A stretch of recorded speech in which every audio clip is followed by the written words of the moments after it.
Shalom, selamat pagi Bapak Ibu Saudara yang dikasihi Tuhan Yesus. Semangat pagi hari ini. Tadi pagi saya bertanya kepada Bapak Ibu yang hadir di KU1. Cak Pak Boy gitu ya, sudah makan belum? Hari ini saya tahu Bapak Ibu sudah makan di rumah. Kalau tadi pagi kita santapan rohani dulu, hari ini Bapak Ibu kembali semakin dipuaskan. Habis santapan jasmani, Bapak Ibu mendapat santapan rohani. Mari kita akan sama-sama membaca bagian firman Tuhan dari Matius pasal 18 ayat 21 hingga ayat 35. Bapak Ibu dapat menyimaknya, saya akan membacakan bagian ini untuk kita semua. Ayatnya yang ke-21. Kemudian datanglah Petrus dan berkata kepada Yesus, "Tuhan, sampai berapa kali aku harus mengampuni saudaraku jika ia berbuat dosa terhadap aku? Sampai 7 kali?" Yesus berkata kepadanya, "Bukan, aku berkata kepadamu bukan sampai 7 kali, melainkan sampai 70 kali 7. Sebab kerajaan sorga seumpama seorang raja yang hendak mengadakan perhitungan dengan hamba-hambanya. Setelah ia mulai mengadakan perhitungan itu, dihadapkanlah kepadanya seorang yang berhutang 10.000 talenta. Karena orang itu tidak mampu melunasi hutangnya, tuannya itu memerintahkan supaya ia dijual beserta anak, istrinya dan segala miliknya untuk membayar hutangnya. Lalu sujudlah hamba itu menyembah dia, katanya, 'Sabarlah dahulu, semuanya itu akan kulunasi.' Lalu tergeraklah hati raja itu oleh belas kasihan akan hamba itu, sehingga ia membebaskannya dan menghapuskan hutangnya. Tetapi ketika hamba itu keluar, ia bertemu dengan seorang hamba lain yang berhutang 100 dinar kepadanya. Ia menangkap dan mencekik kawannya itu, katanya, 'Bayar hutangmu.' Maka sujudlah kawannya itu dan memohon kepadanya, 'Sabarlah dahulu, hutangku itu akan kulunaskan.' Tetapi ia menolak dan menyerahkan kawannya itu ke dalam penjara sampai dilunaskannya hutangnya. Melihat itu kawan-kawannya yang lain sangat sedih, lalu menyampaikan segala yang terjadi kepada tuan mereka. Raja itu menyuruh memanggil orang itu dan berkata kepadanya, 'Hai hamba yang jahat, seluruh hutangmu telah kuhapuskan karena engkau memohonkannya kepadaku. Bukankah engkau pun harus mengasihani kawanmu seperti aku telah mengasihani engkau?' Maka marahlah tuannya itu dan menyerahkannya kepada algojo-algojo sampai ia melunaskan seluruh hutangnya. Maka Bapakku yang di sorga akan berbuat demikian juga terhadap kamu, apabila kamu masing-masing tidak mengampuni saudaramu dengan segenap hati." Bapak Ibu Saudara yang dikasihi Tuhan, tema kita bicara tentang pengampunan. Saya tahu Bapak Ibu Saudara sekalian udah sangat familiar dengan bagian khotbah ini. Kita sudah sering kali mendengar dan diingatkan. Memang pertanyaannya Bapak Ibu, mudahkah melakukannya? Bapak Ibu Saudara, ada sepasang suami istri dan mereka selalu bertengkar. Lalu sudah seminggu ini suami itu agak heran. Karena habis bertengkar, istri itu tidak seperti biasanya. Kali ini lebih banyak tenang, santai, dan bahkan melakukan di luar kebiasaan. Tetap masak, mencuci, dan menyediakan apa-apa menjadi kebutuhan keluarga itu. Si suami yang rada bingung, lalu tanya, "Mah, aku agak bingung dengan kamu. Udah seminggu ini kita bertengkar. Bahkan aku sering kali meneriaki kamu. Tapi kamu berbeda. Kenapa toh? Apa yang kamu lakukan?" Lalu si istri bilang, "Gampang. Aku masuk kamar mandi dan membersihkan toilet." "Hah? Iya, aku ke kamar mandi dan bersih-bersih toilet." Suami itu yang heran, dia langsung bilang, "Masa sih membersihkan toilet bisa membuat kamu tenang?" Lalu istrinya bilang, "Iya, karena aku membersihkan toilet dengan sikat gigimu." Bapak Ibu Saudara, hati-hati. Bapak-bapak di sini jangan macam-macam. Kalau Bapak Ibu macam-macam, pastikan sikat giginya aman ya, diganti segera. Tapi di sini ada anak-anak, saya khawatir diikuti juga. Jadi Bapak-bapak, ibu-ibu juga hati-hati. Bapak Ibu Saudara, mengampuni itu sulit. Membalas itulah natur kita. Karena kita memang orang yang berdosa. Walaupun kita sudah ditebus, diampuni, natur dosa itu begitu kuat. Saya baru lihat dua anak yang jalan, ya, masih kecil, tapi karena motoriknya itu belum terlalu bagus, jalan biasanya kan masih apa gitu, itu waktu jalan bersama itu yang belakang mendorong yang depan sehingga yang depan itu jatuh. Gak sengaja, tapi yang depan itu dia berdiri, dia lihat kepada yang di belakangnya, lalu dia berdiri, dia mendorong yang di belakangnya. Bapak Ibu Saudara, ini anak-anak. Tapi membalas tidak hanya terjadi pada dunia anak. Orang dewasa bahkan orang tua. Dan celakanya lagi, kita berbeda dengan anak-anak yang hanya main dorong. Tapi kadang-kadang kita menyelimutinya. Membalas itu dengan firman Tuhan Bapak Ibu. Di medsos, kadang-kadang kita bisa membaca, ini ada apa nih teman kita. Ayat yang diunggah itu beda. Kadang-kadang kita dengan hal-hal yang gak terlalu kelihatan. Tapi tujuannya kita sedang melakukan satu pembalasan kepada orang lain. Natur kita. Lalu pertanyaannya, pengampunan apakah sesuatu yang mungkin? Mungkin Bapak Ibu tempat ini, betul. Saya sudah belajar, saya sudah memaksa diri saya memberikan pengampunan. Tapi ketika saya melihat dia begitu indahnya mengupload gambar dan saya melihat dia bisa begitu tenang, hati saya terbakar. Saya marah kembali. Betul, sesuatu yang kayaknya gak mungkin. Bapak Ibu Saudara, ini menjadi problem kita, ini menjadi pergumulan kita bersama. Tapi kita bersyukur ada Tuhan, ada firman Tuhan yang akan mencerahkan kita. Akan memberi kekuatan dan pendidikan kepada kita. Menegur kalau kita salah, menguatkan ketika kita tidak mampu. Sebab itu hari ini kita akan sama-sama belajar dari Matius pasal 18 tadi. Yang ternyata di bagian itu kita melihat juga bahwa problem yang kita hadapi zaman ini itu sudah terjadi pada zaman yang lalu oleh murid-murid Tuhan Yesus. Bagian firman Tuhan yang kita baca dimulai dengan sebuah pertanyaan dari Petrus. Petrus bertanya, Guru, Tuhan, sampai berapa kali aku harus mengampuni jika saudaraku itu berbuat salah kepadaku? 7 kali? Saudara, saya pikir Petrus pada waktu itu berharap Yesus akan memberikan jempolnya. Karena ketika Petrus menyebutkan angka itu, pastinya dia sudah berpikir. Gurunya adalah seseorang yang selalu menuntut murid-muridnya, mengajarkan bahwa mereka harus memberikan yang terbaik, double standar. Kalau orang menuntut engkau berjalan 1 mil, berjalanlah 2 mil bersama dengan orang itu. Petrus dengar Yesus bilang, jikalau hidup keagamaanmu tidak lebih baik dari ahli-ahli Taurat dan orang-orang Farisi, kamu tidak layak untuk kerajaan sorga. Maka Petrus tahu mereka harus melakukan lebih. Rabi-rabi pada waktu itu mengajarkan, 1 kali kamu ditampar, ampuni. 2 kali ampuni, 3 kali ampuni. Tapi selepas itu cukup. Petrus menggandakan 1 kali tambah 1. Luar biasa. Petrus sudah merasa dia berada pada puncak kesabaran seorang manusia. Tapi apa jawaban Tuhan Yesus? Bukan 7 kali. Tetapi 70 kali 7. Saudara, dari mana angka itu? Seorang penafsir mengatakan bahwa angka 70 kali 7 itu, ini adalah sebuah kebalikan dari hukum perjanjian lama.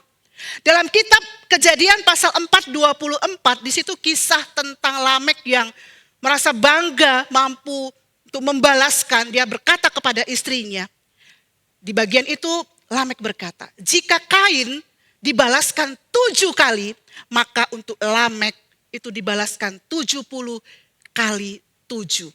Pembalasan pada waktu itu. Tapi Yesus dalam perjanjian baru dia membalikkan hukum ini, bukan membalas tapi kita harus mengasihi, kita harus mengampuni 70 kali 7. Tapi apakah artinya Yesus berkata kepada Petrus, Petrus 70 kali 7, 70, 70, 70 sampai 7 kali, 490 kali. Habis itu kamu udah hitung, kamu sudah catat 491, oke, udah cukup panjang. Tidak. Yesus berkata tanpa batas. Ampuni, berikan pengampunan, lakukan, kasihi, terus menerus. Bapak Ibu Saudara, saya yakin Petrus pun akan berpaling. Gak mungkin. Sulit ini. Bagaimana mungkin kalau orang utang sama aku cuma 1 juta? Aku ya, oke lah. Tapi bagaimana kalau itu begitu besar? Bagaimana kalau petak sawahku yang begitu banyak dirampas orang tanpa peri kemanusiaan? Bagaimana kalau orang itu menyakiti aku begitu dalam sampai aku berdarah-darah? Tanpa batas. Yesus tahu pergumulan Petrus. Bapak Ibu Saudara, Yesus tahu pergumulan kita. Dan dia memberikan sebuah kisah untuk Petrus. Dan pastinya untuk kita pada zaman ini.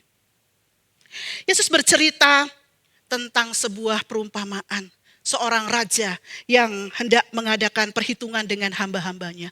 Lalu didapati seorang hambanya yang berhutang 10.000 talenta. Bapak Ibu, 10.000 talenta itu gede banget. 1 dinar adalah upah satu hari orang bekerja. Maka kalau dia tidak membelanjakan uangnya, dia tidak memakainya untuk biaya hidup sehari-hari, 1 talenta itu 20 tahun upah buruh. Tapi itu bukan bicara 1 talenta. Itu bicara 10.000 talenta. Satu hutang yang besar. Maka raja itu berkata, tangkap istri dan anaknya. Pastinya bersama dengan dia ya. Dan semua hartanya gadaikan untuk melunasi hutangnya. Mungkin bagi orang ini kalau rumahnya digadaikan, oke lah. Tapi bagaimana bicara soal nyawa? Bicara soal kenyamanan mereka. Maka hamba ini datang kepada sang raja, dia berkata, sabarlah Tuhan, tolonglah, dan sebagainya. Dia memohon belas kasihan. Bapak Ibu Saudara, bagi hamba ini saya percaya, ya, kalau dia tidak berharap diskon ya, dia tidak berharap pembebasan. Dia tidak berharap bagaimana mereka itu dibebaskan. Tapi kalau tidak dibunuh atau tidak dimusnahkan, itu sebuah anugerah. Jadi ketika di penjara pun itu sebuah kebaikan. Tapi apa kata sang raja itu? Ketika hamba ini memohon di hadapan raja, sabarlah Tuhan, tolonglah. Raja itu hatinya penuh dengan belas kasihan. Dia terenyuh, lalu dia berkata, semua hutangmu aku hapuskan. Aku bebaskan. Saudara, sebenarnya Yesus pada waktu itu ingin menceritakan kisah yang sesungguhnya. Tentang Allah yang mengutus putranya Yesus Kristus datang ke dunia. Dia bersedia mengampuni dosa umat manusia. Bahkan lebih dari 10.000 talenta itu. Dosa yang begitu besar di hadapan dia. Allah, putra Allah. Ketika kita datang, ketika manusia datang bersujud, mengaku dosa, memohon belas kasihannya. Yesus akan mengampuninya. Yesus akan berbelas kasihan padanya. Ini sesungguhnya yang Yesus ingin katakan. Dan Bapak Ibu, hamba itu harusnya dia bersuka cita bukan? Harusnya dia pulang mencari istri dan anaknya, menikmati kebebasannya, mengadakan pengucapan syukur. Tapi apa yang terjadi? Waktu dia keluar dari rumah tuannya, dari hari pembebasannya itu dia melihat seorang temannya yang hutangnya itu 100 dinar. Saudara, perbandingan yang tidak seimbang. Dia baru saja dibebaskan, dia baru saja dilepaskan. Dan hari itu dia ketemu dengan seorang temannya yang berhutang begitu kecil di hadapannya. Tapi apa yang dilakukannya? Dia mencekiknya, menangkapnya. Dan hamba itu berkata, temannya itu berkata, sabarlah dulu. Nanti utangku akan kubayar. Bukan gak dibayar, sabar. Tapi dia tidak punya belas kasihan. Dia memenjarakan kawannya itu. Teman-temannya yang lain yang melihat apa yang diterima oleh orang ini, apa yang diperlakukan oleh orang ini terhadap kawannya, itu enggak terima. Hati mereka aja mangkal, teman-teman, Bapak Ibu. Hati mereka aja menjerit. Kamu itu loh enggak tahu bersyukur. Lalu mereka mengadukan perkara itu kepada raja mereka. Raja memanggil dia kembali. Dan apa yang terjadi? Raja berkata, engkau sudah kuampuni, hutangmu sudah kubebaskan. Bukankah engkau harusnya memberikan belas kasihan kepada sesamamu? Lalu Tuhan itu melakukan sesuatu yang menjadi peringatan bagi kita pada saat ini. Yang tentunya juga menjadi peringatan bagi Petrus. Raja itu menyuruh hamba ini ditangkap dan memenjarakannya serta menyerahkannya pada algojo-algojo. Bapak Ibu, seringkali kita mungkin menangkap bagian ini. Wah, kita kalau nggak mengampuni, Tuhan itu marah, lemparkan kita ke neraka. Tuhan akan siksa kita di neraka. Tuhan tidak akan mengampuni kita. Bapak Ibu Saudara, bagian ini mungkin tidak berbicara seperti itu. Dan Allah tidak akan melakukan seperti itu. Tapi di sini ada satu pembelajaran penting buat kita semua. Bahwa ketika kita tidak melepaskan pengampunan kepada orang lain, tidak berbaik hati kepada orang lain, tidak menyatakan kemurahan kepada orang lain, kita sendiri, Bapak Ibu Saudara, akan masuk dalam penjara yang kita bangun sendiri. Bukan Tuhan melemparkan kita ke neraka, tapi Tuhan akan izinkan kita mengalami luka-luka batin. Tuhan akan mengizinkan kita mengalami ketidakbebasan, ketidaksukacitaan, ketidakdamai sejahteraan yang kita ciptakan sendiri karena ya egois kita, karena kebodohan kita. Kepahitan adalah penjara yang kita bangun sendiri saat kita tidak mengampuni. Kita menyerahkan diri pada algojo, kecemasan dan stres. Kita kehilangan, dipenjarakan, kehilangan sukacita, kehilangan damai sejahtera dan sukacita itu. Suatu hari seorang ibu-ibu di dalam grup berdoa tanya kepada saya, ada temannya itu katanya itu sedang menderita sakit kanker. Lalu tanya kepada saya, Miss, apa benar ya kalau kita itu kepahitan, kalau itu menyimpan dendam, nanti kita itu akan kena sakit kanker gitu ya. Saya bilang, aduh Bu, saya nggak tahu kalau soal itu ya, karena saya sendiri itu bukan dokter yang tahu begitu ya. Walaupun saya bilang saya sering dengar kalimat-kalimat seperti itu. Tapi saya bilang pengalaman-pengalaman saya ya, Bu, kalau misalnya saya bertemu dengan orang, kadang-kadang hal yang bisa terlihat itu tidak melulu dalam bentuk sakit fisik ya. Secara luar aja kadang-kadang bisa kita amati. Pertama itu raut wajah. Saya sering sama anak-anak TK itu kan gambar gitu ya, gambar wajah orang sederhana. Garis bibir ini itu bisa ditebak anak-anak. Miss, dia happy. Miss, dia sedih. Miss, dia cemberut. Miss, dia ini. Hati-hati yang ya daripada operasi plastik, bagusan hati kita ini ya damai ya. Kadang-kadang Bapak Ibu, saya lihat orang-orang yang menyimpan dendam, menyimpan luka, itu bisa terlihat dari wajahnya yang kehilangan sukacita. Garis wajahnya itu bisa memancarkan seperti itu. Kedua, kadang-kadang itu bisa tertangkap lewat kalimat-kalimatnya. Kalau fisik dalam sakit apa, enggak. Ngobrol gitu ya, kadang-kadang kita, kok kalimatnya semua itu luka. Kok kalimatnya semua negatif. Kok kalimatnya semua kepahitan. Apa yang kita simpan itu terpancar keluar. Wajah, perkataan.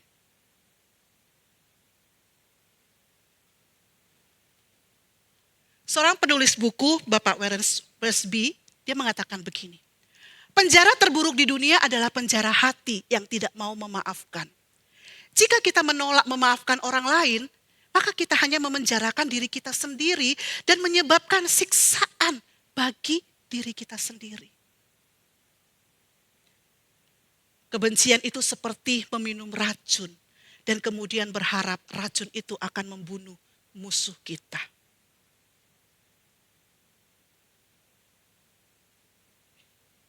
Orang lain mungkin tidak masalah, tapi kita yang memendam kebencian itu, ya seperti tadi, wajah kita keruh, hati kita sakit, stres, depresi, apalagi kadang-kadang kita mudah marah, dan mungkin itu memicu banyak penyakit di tubuh kita.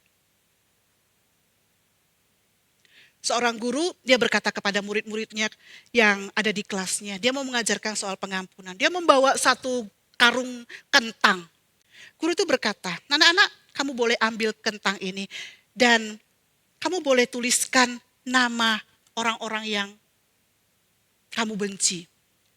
Anak-anak ambil 2, kurang ambil lagi 5, yang lain ada 10, 1.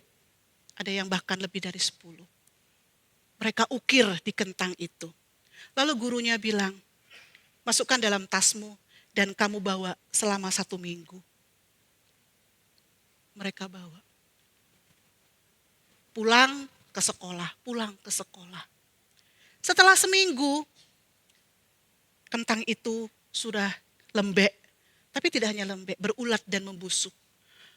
Memancarkan aroma yang tidak sedap di seisi kelas, bahkan di tas-tas mereka. Mereka keluarkan, itu luar biasa. Bapak Ibu, anak-anak mengalami, mereka itu lelah. Mereka itu capek.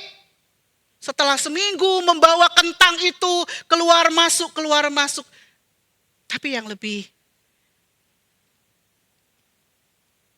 membuat mereka sadar, bahwa aroma dari kentang itu, bahwa ya itu membuat mereka sendiri itu menjadi beraroma busuk dan menyebar ke seisi kelas, ke semua teman-temannya.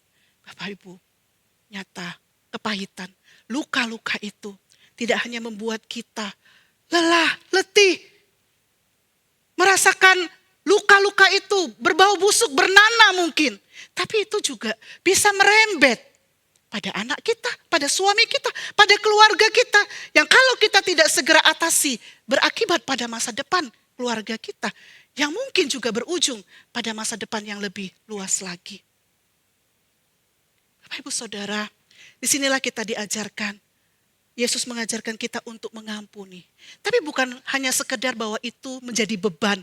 Itu menjadi luka, itu memenjarakan. Tetapi karena Yesus itu telah mengampuni kita. Ini adalah identitas kita Bapak Ibu sekarang. Maka bagian ayat firman Tuhan tadi bahwa Yesus akan, Raja itu akan melemparkan. Saya berpikir ya memang ya. Seharusnya kita itu yang sudah mengalami anugerah Allah. Kita yang sudah mempunyai identitas sebagai anak-anak kerajaan Allah. Tidak seharusnya kita menyimpan dendam. Apa buktinya saya, Bapak Ibu Saudara sekalian, bahwa kita orang yang sudah dibebaskan. Yaitu kita ingat, kita yang mengalami anugerah, maka orang itu otomatis dia akan memberikan anugerah itu kepada orang lain. Jadi bicara apakah mungkin pengampunan itu? Seharusnya, kalau ini kita jawab, ya harusnya mungkin. Dan bukan hanya mungkin, ini adalah sebuah tugas. Ini harusnya menjadi gaya hidup kita sebagai orang-orang yang sudah mengalami anugerah Tuhan yang begitu besar dalam hidup kita. Harusnya itu jadi identitas. Dalam kerajaan Allah ini menjadi gaya hidup. Mungkin memang sulit, tetapi ada rahmat ilahi. Itulah yang Paulus katakan di dalam kepada jemaat Efesus, Bapak Ibu Saudara. Jemaat Efesus seperti kita. Mereka ada permusuhan antar keluarga, ada pertengkaran, walaupun mereka bernama jemaat. Ada masalah suami istri yang retak, pelayanan rekan kerja yang kadang-kadang bisa terjadi. Ya, perselisihan. Ada terjadi cara berpikir yang keliru, atau bahkan lebih. Tapi Paulus mengatakan kepada orang-orang Efesus, jemaat Efesus, segala kepahitan, kegeraman, kemarahan, pertikaian, fitnah, hendaklah dibuang di antara kamu.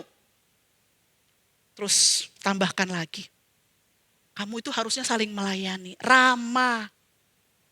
Cobalah Bapak Ibu, kalau kita lihat seseorang yang gitu ya, kita suruh ramah. Penuh kasih mesra, saling melayani, saling mengasihi, mengampuni. Gak ditanya lagi, apakah mungkin? Ya, itu identitas kalian. Itu identitas kita. Karena apa? Allah di dalam Kristus telah mengampuni kamu. Dia tidak hanya mengampuni kita, tapi kuasanya, rahmatnya akan menopang dan memampukan seluruh jemaat Efesus dan seluruh jemaat yang ada pada zaman ini. Yang ada dalam Kristus Yesus. Mengampuni, saling mengasihi satu dengan yang lainnya. Oleh sebab itu pertanyaan tadi kembali, mungkin ketika kita berada di bawah kaki salib Yesus, terus datang pada Dia. Charles Spurgeon mengatakan seperti ini, pergilah ke Kalvari. Terus ketika kita menghidupi Injil itu dan terus mengkhotbahkan Injil itu, percaya kita akan terus diingatkan dan dimampukan. Pergilah ke Kalvari. Di sanalah Yesus Kristus disalibkan. Pergilah ke Kalvari dan belajar bagaimana kamu dapat diampuni. Ini harus menjadi gaya hidup kita. Kita tidak mampu, betul. Kita tidak mampu. Tapi ketika kita ada dalam Injil Tuhan, kita hidup di dalam kasih-Nya yang besar, kita ada di bawah kaki salibnya itu, Tuhan akan memampukan kita. Kita telah diampuni, maka harusnya kita mengampuni. Saya akan tutup dengan satu kisah dari Corrie ten Boom. Saudara, ini pasti satu kisah yang Bapak Ibu juga mungkin pernah dengar, karena nama ini tidak asing. Dia pada Perang Dunia Kedua dan keluarganya ditangkap, dipenjarakan dan mengalami penyiksaan di bawah Nazi yang begitu menyakitkan. Sampai kemudian kakaknya bernama Betsy itu mati di depan matanya sendiri. Setelah Perang Dunia Kedua usai, Corrie ten Boom itu dilepaskan dari penjara dan dia menjadi seorang pemberita Injil. Dia menceritakan tentang pengampunan kasih Tuhan kemana-mana. Sampai suatu ketika dia berkhotbah di tahun 1947 di Jerman. Waktu dia berkhotbah, tiba-tiba muncul seorang pria dari kerumunan orang banyak. Orang itu berkata, Corrie, khotbah yang luar biasa. Tapi tidak biasa bagi Corrie mendengar sapaan itu. Dia kembali ingat saat-saat penyiksaan yang terjadi dan bagaimana kakaknya itu meninggal di depan matanya.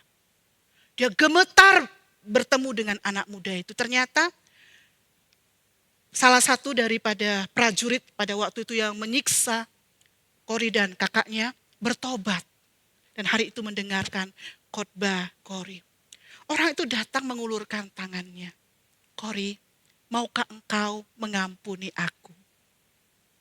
Saudara, Corrie juga manusia sama seperti kita. Dia mengatakan dalam kesaksiannya, dia berdoa, Tuhan aku tidak sanggup. Tuhan aku tidak bisa. Dengan kekuatanku aku gak bisa Tuhan. Tapi aku mau taat. Aku mau mengampuni Tuhan. Dia berdoa, Tuhan tolong aku, beri aku kekuatan. Corrie itu mengulurkan tangannya. Dan katanya dalam kesaksiannya, Corrie itu berkata, Itu seperti ada aliran magnet yang mengalir di sekujur tubuhnya ketika dia memegang tangan orang itu. Dia merasakan pekerjaan Tuhan yang melembutkan hatinya. Dia memeluk orang itu. Hari itu terjadi sesuatu yang di luar kemampuan manusia. Apakah pengampunan itu sesuatu yang mungkin? Di dalam Kristus tidak ada yang tidak mungkin. Bapak Ibu Saudara, hari ini saya nggak tahu. Saya nggak tahu apa yang Bapak Ibu alami. Mungkin dengan santainya saya berkata, kasih aja pengampunan. Tapi mungkin Bapak Ibu mengalami seberat Kori tadi. Kita juga tidak bisa mengatakan, alah kayak gitu aja. Masuk kamu. Karena masing-masing orang membawa lukanya masing-masing. Mungkin begitu dalam, begitu sakit. Seorang ibu datang kepada pendetanya. Aku gak bisa mengampuni Pak Pendeta. Tapi Pak Pendetanya bilang, iya. Kalau saya mendengar cerita ibu, betul. Kita tidak bisa mengampuni karena apa yang dilakukan suamimu kepadamu. Tapi saya akan ceritakan. Kita itu bisa mengampuni ketika kita itu mengalami satu pengampunan yang lebih besar. Maukah engkau mendengarkan Injil? Hari itu Pak Pendeta itu menceritakan tentang apa yang Yesus lakukan. Ibu itu menangis. Dia sadar dosanya begitu kecil. Dosa orang lain begitu kecil di hadapan dirinya, di hadapan tata Yesus. Bapak Ibu sekali lagi, mari masing-masing kita bersimpu di bawah kaki salib Tuhan. Kita mau datang kepada Dia, saya beri waktu pada kita 1 menit. Berdoalah masing-masing, datang kepada Yesus. Apapun pergumulan kita, nanti kita akan tutup dalam doa ini bersama-sama. Kita hening sejenak.